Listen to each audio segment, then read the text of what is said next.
نحمده ونصلي على رسوله الكريم اما بعد فاعوذ بالله من الشيطان الرجيم بسم الله الرحمن الرحيم رب اشرح لي صدري ويسر لي امري واحلل عقدة من لساني يفقهوا قولي.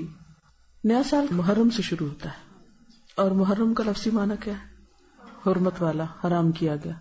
نیا سال ہمیں کس چیز کی یاد دلاتا ہے؟ امن کی، پیس کی، کہ اس میں مسلمانوں کا جان، مال، آبرو ایک دوسرے پر حرام ہے.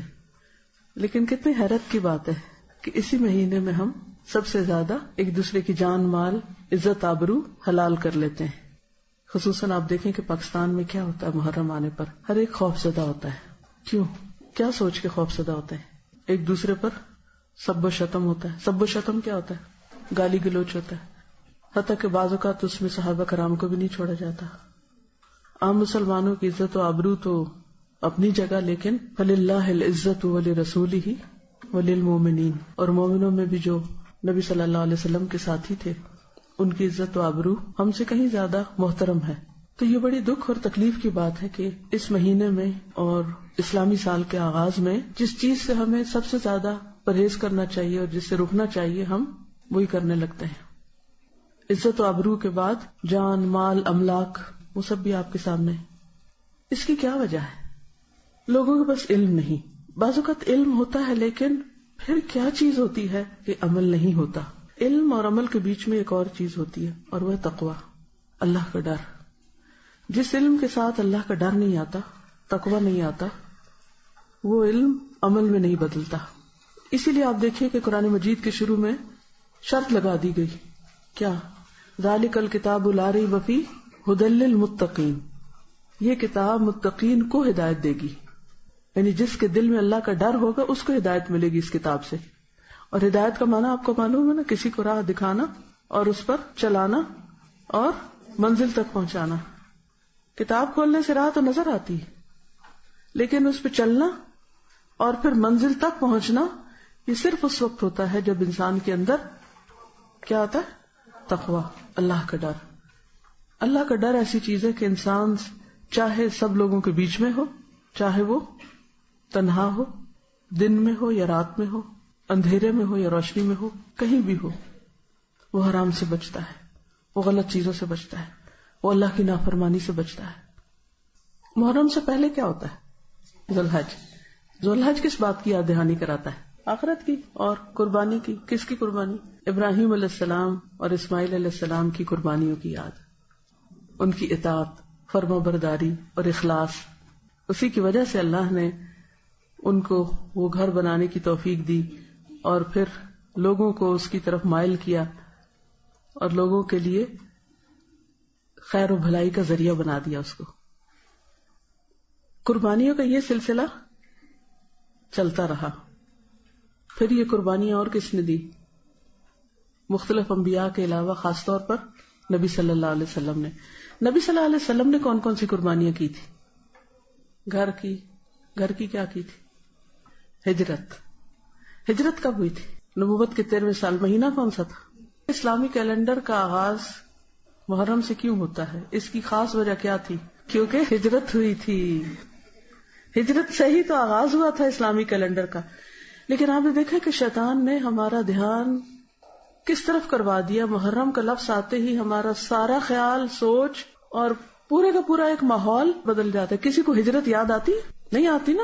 محرم کے ساتھ ہجرت کا کوئی کانسیپٹ ہی نہیں رہا. محرم کے ساتھ عزت آبرو کی حفاظت اور عزت آبرو کے خیال رکھنے کی بات ہی نہیں، سوچ ہی نہیں. کیسے شیطان نے بھلوایا ہم کو سب کچھ. اسلام کی اصل روح اور اس کا ایسنس وہ ختم ہو کے رہ گیا اور ہم کچھ اور ہی کرنے چل پڑے جس کا ذکر نہ قرآن میں نہ سنت میں. اور ہم سب اس پہ راضی اور ہم دیکھتے ہیں اپنی آنکھوں سے اور سنتے ہیں اور کوئی بھی نہیں سوچتا کہ ہم سب کیا کر رہے ہیں. بحیثیت قوم کیا کر رہے ہیں، بحیثیت فرد کیا کر رہے ہیں، بحیثیت خاندان کے کیا کر رہے ہیں. تو سوچنا چاہیے نا. اللہ نے ہم کو عقل دی ہے نا، مسلمان بنایا، عقل دی، شعور دیا. انسان اور جانور میں سب سے بڑا فرق یہ ہے کہ انسان عقل استعمال کرتا ہے، باشعور ہوتا ہے. لہذا محرم جہاں حرمت کا سبق دیتا ہے وہاں ہجرت کا سبق دیتا ہے، ہجرت کی یاد دلاتا ہے۔ نبی صلی اللہ علیہ وسلم نے ہجرت کیوں کی تھی؟ دین کی خاطر، اپنا گھر، جان، مال، ہر چیز کی قربانی کی تھی۔ ہجرت قربانی ہے نا، ذوالحج میں بھی قربانی اور محرم بھی قربانی۔ لیکن ہم سب بڑے مقاصد اور بڑے مقام پانے کے لیے کتنی قربانیاں کرتے ہیں؟ کس کس چیز کی؟ ہم حضرت ابراہیم کی قربانیاں پڑھتے ہیں، ہم حضرت اسماعیل کی قربانی پڑھتے ہیں، ہم حضور صلی اللہ علیہ وسلم کی قربانیاں پڑھتے ہیں۔ ذرا ایک لسٹ اپنی قربانی کو بھی بنائیے، آپ نے کیا کیا قربان کیا، کس کس چیز کو قربان کیا؟ ہجرت صرف کسی جگہ کے چھوڑ دینے کا نام نہیں، تو ہجرت صرف ایک جگہ سے دوسری جگہ جانے کا نام نہیں، اور صرف تھوڑا سا وقت یا مال یا جان قربان کرنے کا نام نہیں، بلکہ ہجرت ہر اس چیز کو چھوڑنے کا نام ہے جو اللہ اور بندے کے درمیان دوری پیدا کرے۔ ٹھیک ہے نا؟ اب آپ خود دیکھیے وہ کون سی چیزیں ہیں جو آپ اور آپ کے رب کے بیچ میں، رب کی یاد میں، اس کے ذکر میں رکاوٹ پیدا کرتی ہیں۔ صبح سے آغاز کیجئے، نیند، ہم سے کب پیار ہے، نیند تمہیں پیاری ہے، کس قدر گراں تم پہ صبح کی بیداری ہے۔ تو نیند کو قربان کرنا، نیند کو چھوڑنا، تاکہ ہم وقت کے اندر نماز پڑھ سکیں، اور اس کی ذمہ داری خود لینا، یہ نہیں کہ ہم دوسروں پہ ڈال دیں آپ ہمیں جگا دیں۔ گھروں میں مائیں بیچاری ہلکان ہوتی رہتی ہیں، ایک دفعہ، دو دفعہ، تین دفعہ دروازے ناک ہو رہے ہیں، ہلا رہے ہیں، جگا رہے ہیں۔ کیا واقعی ابھی تک ہم بچے ہیں کہ کوئی ہم کو جگائے؟ ہمیں اپنی ذمہ داری اب خود نہیں لینی چاہیے؟ لینی چاہیے نا، خود جاگنا چاہیے نا۔ یا ہمارے پاس کوئی جواز ہے نہ جاگنے کا؟ نہیں ہے نا، کوئی بھی نہیں ہے۔ کوئی یہ نہیں کہہ سکتا میرے پاس الارم کلاک نہیں۔ پہلے تو لوگوں کے پاس کوئی ایسی گھڑیاں نہیں ہوتی تھی، وہ کیسے جاگتے تھے؟ ایمان کے بل پہ جاگتے تھے نا۔ اگر آپ کے اندر اللہ کا ڈر ہے اور اللہ کا ذکر کر کے آپ سوتے ہیں، بلیو می، آپ کتنے بھی تھکے ہوئے، اگر آپ اللہ تعالیٰ سے رات دعا کر کے سوئیں کہ اللہ تعالیٰ مجھے اتنے بجے جگا دے، لازماً آپ جاگ جائیں گے۔ آپ کی نیت اور ارادہ ہونا چاہیے۔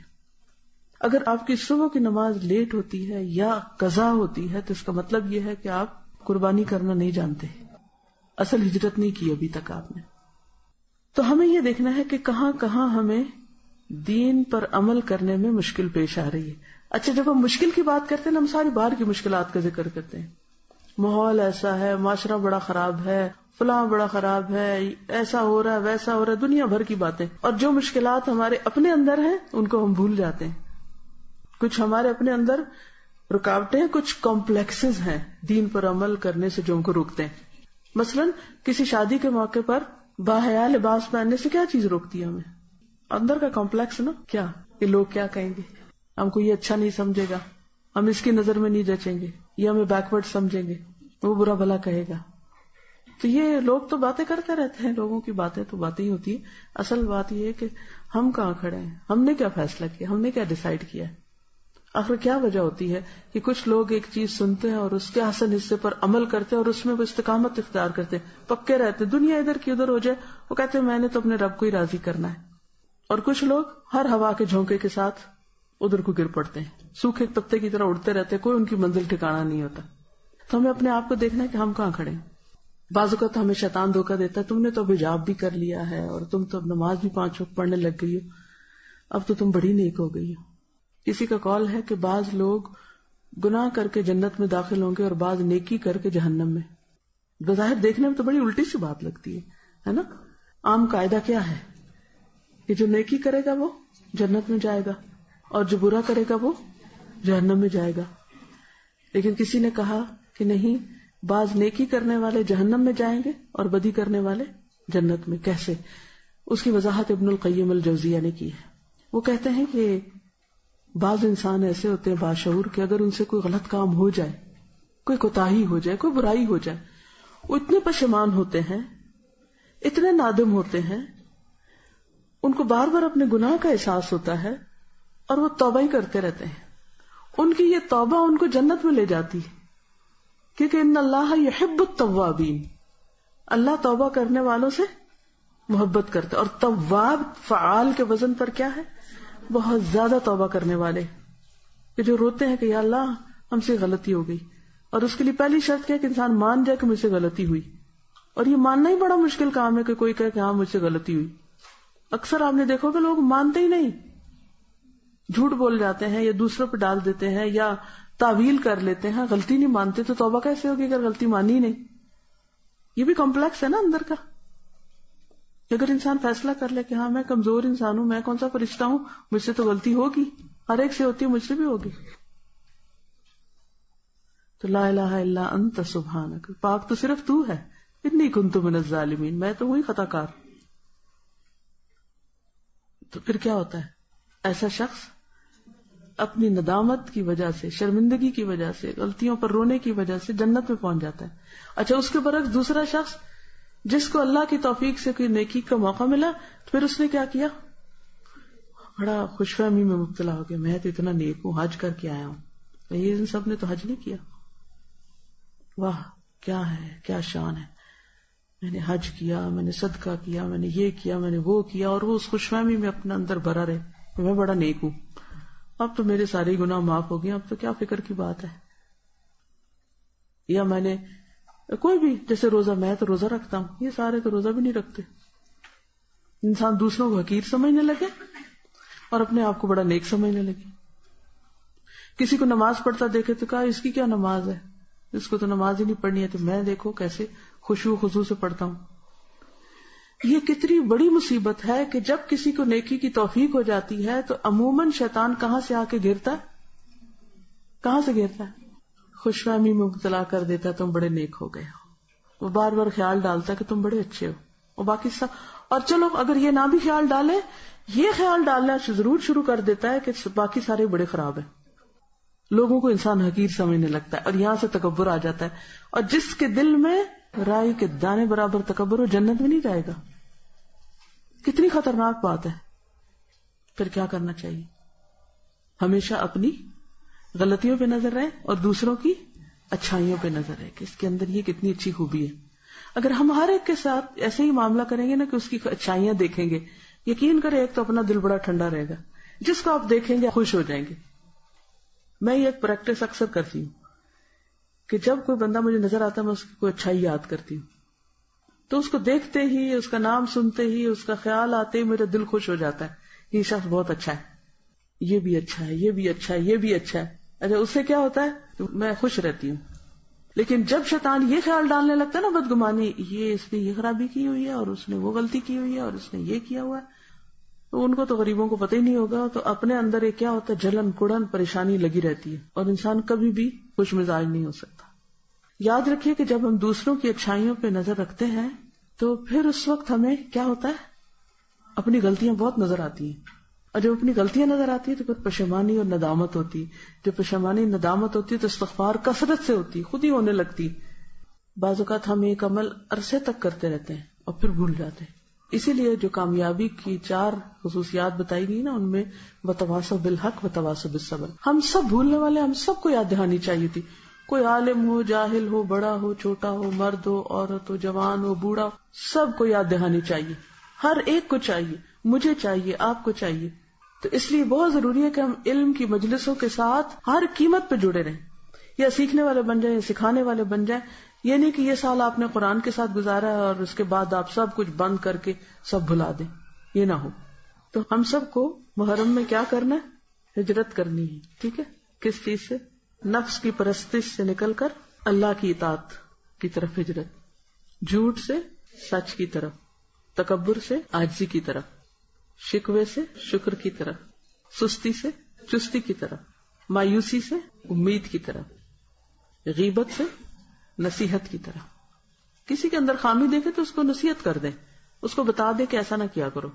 گناہوں سے نیکیوں کی طرف، ناراضگیوں سے درگزر کی طرف، لوگوں کے ڈر سے اللہ کے ڈر کی طرف.